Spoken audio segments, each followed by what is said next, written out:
contact.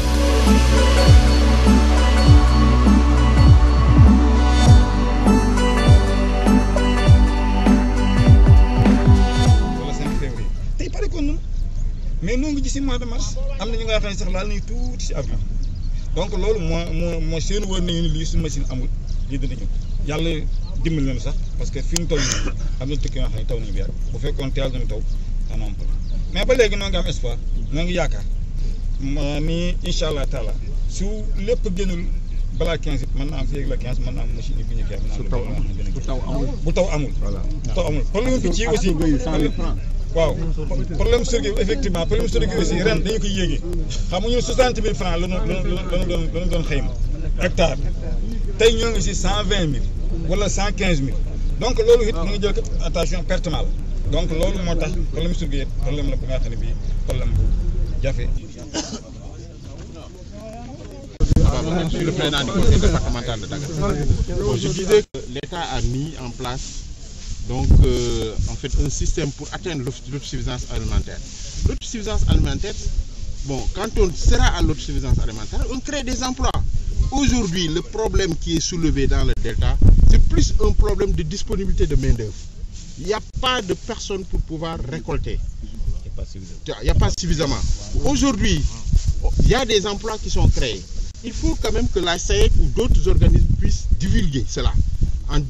Aller dans la télé, partout pour dire qu'il y a des emplois qui sont créés. Il faut que ceux qui veulent travailler n'ont qu'à venir parce qu'il y en a. Moi, je pense que ça, c'est important.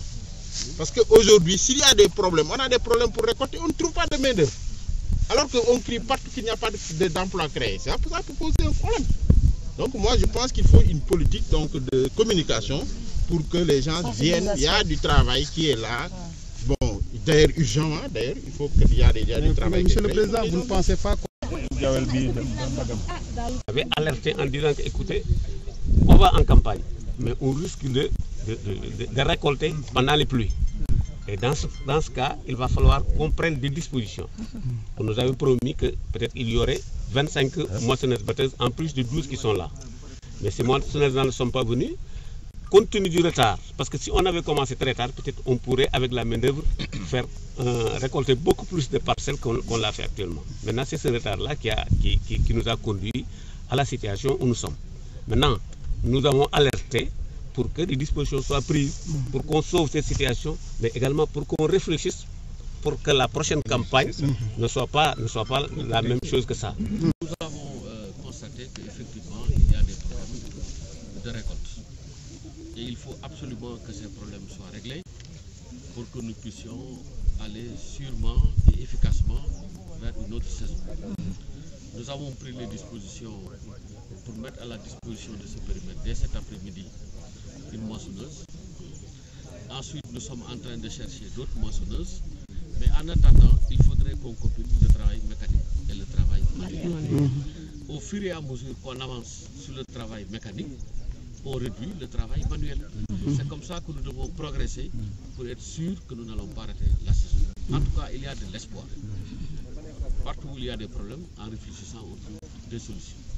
Et je suis convaincu qu'on ira en saison parce que l'État va prendre toutes les dispositions qui, combinées à l'engagement des producteurs, va effectivement nous permettre d'avancer.